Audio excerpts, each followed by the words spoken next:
Bismillahirrahmanirrahim. Assalamualaikum warahmatullahi wabarakatuh. Alhamdulillah hari ini kita bisa bertemu lagi, bisa belajar bareng lagi di video pembelajaran IPA. Sudah siap belajar IPA? Hari ini kita masuk ke bab baru ya, yaitu mengenai klasifikasi makhluk hidup. Di Google Meet kemarin, Miss sudah membahas tentang ciri-ciri makhluk hidup. Kita ulang lagi ya nak ya. Oke, di sini kita akan mengidentifikasi benda-benda di sekitar.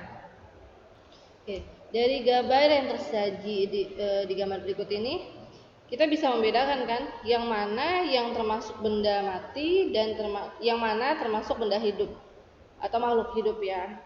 Sini ada gambar burung, ada gambar monyet, ada tanaman lidah buaya, ada kucing, ada ayam, dan juga ada pesawat. Manakah benda-benda tersebut yang termasuk benda mati atau yang bukan makhluk hidup? Yang bukan makhluk hidup. Yang mana? Ya, yang sini ada mobil, ada pesawat.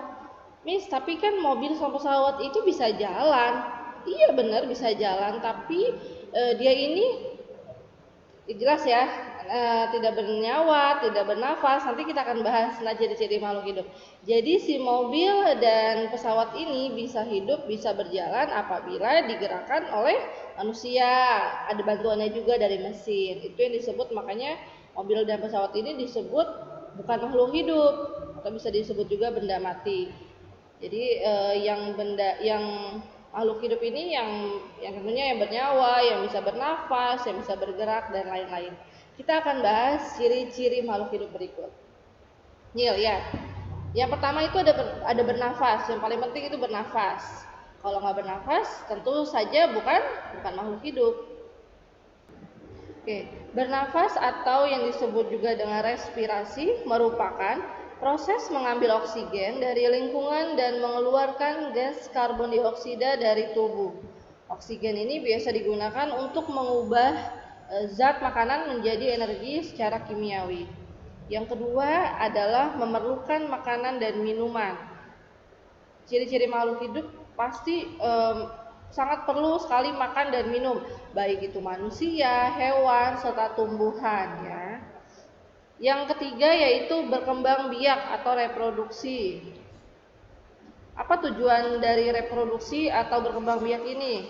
Yaitu untuk melestarikan jenisnya, makanya ada berkembang biak atau reproduksi. Selanjutnya adalah tumbuh dan berkembang. Setiap makhluk hidup pasti tumbuh dan berkembang, seperti kalian dari lahir itu menjadi bayi, balita, kecil, nanti akan menjadi dewasa, lansia, tua, dan lain. Oke, selanjutnya bergerak. Kemudian menyesuaikan diri dengan lingkungan atau beradaptasi. Yang terakhir adalah peka terhadap perangsang atau iritabilitas. Contohnya adalah pada putri malu, pada tanaman putri malu. Apabila kalian sentuh, si putri malunya itu akan menguncup. Itu tandanya si tanaman tersebut mengalami rangsangan atau iritabilitas, peka terhadap rangsangan. Oke? Ini dia tujuan dari arti dari klasifikasi makhluk hidup. Apa itu klasifikasi makhluk hidup? Yaitu suatu cara untuk mengelompokkan makhluk hidup berdasarkan ciri yang dimiliki oleh setiap makhluk hidup. Kita akan bahas ya mengenai klasifikasi tersebut. Di sini ada yang disebut istilah dengan namanya taksonomi. Apa itu taksonomi? Yaitu ilmu yang mempelajari tentang klasifikasi makhluk hidup. Tujuannya memudahkan dalam mempelajari makhluk hidup. Ini dia ada tingkatan takson. Yang pertama yang paling besar ini adalah kingdom. Kingdom itu seperti kerajaan. Kemudian ada filum atau divisi, terus kelas, selanjutnya ada ordo, ada family, genus, dan spesies ya. Jadi semakin sedikit anggotanya, semakin banyak kesamaan cirinya. Jadi semakin bawah nih ya, semakin sedikit anggotanya, semakin banyak kesamaan cirinya. Tapi semakin banyak anggotanya, semakin sedikit kesamaan cirinya. Nanti kan kita bahas lebih lanjut. Oke, di sini kan ada kingdom, terus ada filum dan divisi. Apa perbedaan filum atau divisi, Miss? Nih, jadi di tingkatan takson ini ada hewan dan takson tumbuhan. Perbedaannya hanya pada filum dan divisi ini. Kalau hewan, takson pada hewan yaitu ada kingdom, filum, kelas, ordo atau bangsa, famili atau suku, genus atau marga, dan spesies atau jenis. Ini pada hewan, sementara pada tumbuhan yaitu membedakan hanya ada di divisi. Jadi kingdom, divisi, kelas, ordo, famili, genus, dan spesies. Jadi harus diingat ya, perbedaannya hanya ada di filum dan divisi. Takson hewan itu filum dan takson tumbuhan adalah divisi. Oke, selanjutnya sistem klasifikasi dua kingdom. Yaitu yang pertama adalah plantae. Ciri-cirinya adalah tidak bergerak aktif. Yang kedua adalah autotrof, menghasilkan makanan sendiri. Autotrof itu menghasilkan makanan sendiri ya. Plantae ini bisa disebut juga dengan tumbuhan, tanaman gitu ya. Jadi dulu ini klasifikasi kingdom hanya ada dua, yaitu plantae dan animalia. Animalia itu apa ciri-cirinya? Yaitu bergerak aktif dan heterotrof. Apa itu heterotrof? Tidak dapat menghasilkan makanan sendiri. Animalia ini bisa disebut juga hewan-hewan. Oke, pada plantae, hewan ini kan memang menghasilkan makanan sendiri ya, yaitu dari proses fotosintesis, betul. Sementara animalia itu bersifat heterotrof. Dia tidak bisa menghasilkan makanan sendiri, makanya si hewan-hewan ini mencari atau berburu makanan. Tergantung nih, misalkan si kucing makanannya apa? Karena ikan ya, dia cari ikan. Begitu dengan kambing misalkan atau sapi, dia makannya rumput, ya carinya rumput begitu. Selanjutnya, klasifikasi 3 kingdom. Jadi pada awal mulanya itu memang ada dua klasifikasi yang tadi ya, plantae dan animalia. Kemudian seiring berjalannya waktu, penemu-penemu meneliti ternyata ada sistem 3 klasifikasi kingdom. Tadi ada plantae, animalia, dan yang ketiga itu fungi. Oke, yang tadi plantae. Plantae ini ciri-cirinya ada multiseluler, tidak bergerak aktif, dan tadi autotrof ya. Sementara animalia itu multiseluler, bergerak aktif, dan heterotrof. Sementara fungi yaitu uniseluler atau multiseluler, tidak bergerak aktif, dan heterotrof. Fungi ini bisa disebut jamur ya nak ya. Oke, apa tadi di sini ada multiseluler sama uniseluler. Apa perbedaannya? Kalau multiseluler itu memiliki lebih dari satu sel. Jadi tumbuhan dan hewan ini memiliki satu sel. Kalau fungi ini dia bisa uniseluler atau multiseluler. Jadi kalau uniseluler itu sel tunggal. Multiseluler adalah lebih dari satu sel. Ya. Fungi ini tidak dapat menghasilkan makanan sendiri. Jamur itu biasanya berada di tempat yang lembab ya, seperti tempat basah. Selanjutnya, ini setelah lengkap, jadi peneliti menemukan lagi bahwa sistem klasifikasi ini ada 5 yang sudah pasti gitu ya.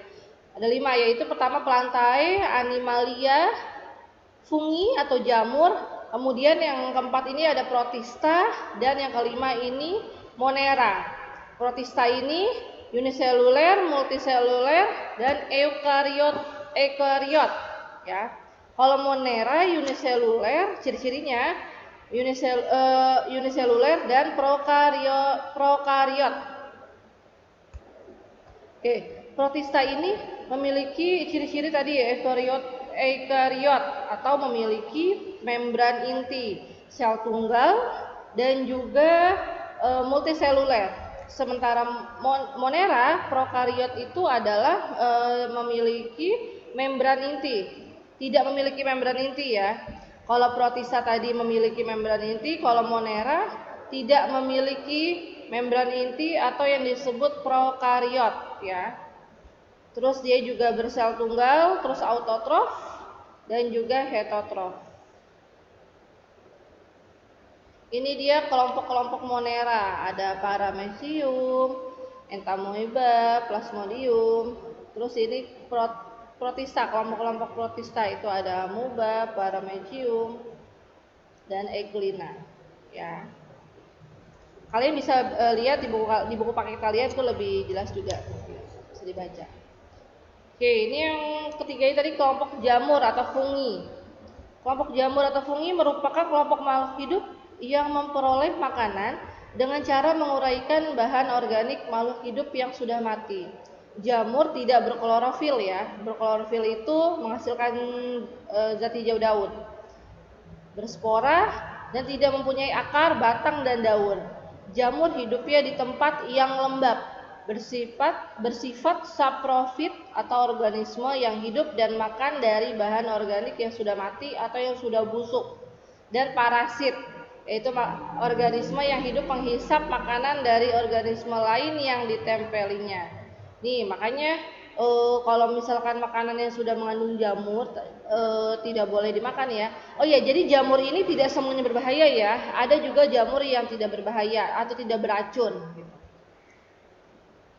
Selanjutnya ini adalah kelompok tumbuhan atau plantae. Di sini ada tumbuhan paku, ada tumbuhan lumut, dan tumbuhan berbiji. Udah ada yang pernah belum melihat tumbuhan paku? Jadi tumbuhan paku ini biasanya pinggir-pinggirnya ini kayak bergerigi ini. Terus tumbuhan lumut itu berada di tempat yang lembab ya, seperti kolam. Terus tumbuhan berbiji banyak. Kemudian terakhir itu ada kelompok hewan. Nah, hewan ini dibedain jadi dua ya, ada hewan intervertebrata dan hewan vertebrata. Kalau hewan invertebrata atau tidak memiliki tulang punggung, ini contohnya yaitu ada bintang laut, ada belalang, cacing hati, cacing perut, cacing kremi, ini cacing tanah. Terus juga ada bekicot. Terus kalau hewan vertebrata atau bertulang belakang, ini ada komodo, ada burung, ikan, kodok, tikus. Tuh ya. Oke, sekarang selanjutnya adalah sistem penamaan makhluk hidup. Tata nama ganda atau binomial nomenklatur ditemukan oleh Carolus Linnaeus. Ciri-cirinya itu pertama, terdiri dari dua kata. Kata pertama itu genus dan kata kedua spesies. Yang kedua, antara kata kedua dan ketiga diberi spasi. Yang ketiga itu jika ada tiga kata, di antara kata kedua dan ketiga diberi tanda strip atau tanpa spasi. Yang keempat hanya huruf pertama kapital. Yang kelima dicetak miring atau diberi garis bawah. Bisa dilihat gak contohnya? Ini pertama ada rica papaya contohnya. Lihat di sini. Ini terdiri, ini yang disebut yang namanya genus, ini spesies ya. Terus karena dia hanya ada dua kata, berarti dia pakai spasi ya. Terus yang huruf huruf yang pertama ini di huruf kapital, hanya huruf pertama, yang ini nggak ada, karicanya ada, yang papaya tidak ya. Terus bisa di garis miring atau di garis bawah. Yang kedua contohnya Oryza sativa, kelihatan nggak sih? Ya, Oryza sativa, oryzanya O-nya yang besar, sativanya yang biasa yang kecil.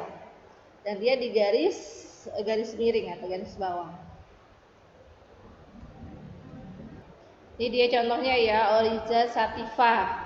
O-nya besar, tidak ya, ini yang termasuk dengan genus, ini spesies dan dia bergaris miring.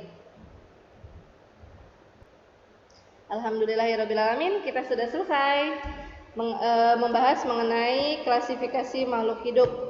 Jangan lupa untuk di like dan juga di komen di kolom yang bawah ya nak ya, bagi yang belum paham. Terima kasih. Assalamualaikum warahmatullahi wabarakatuh.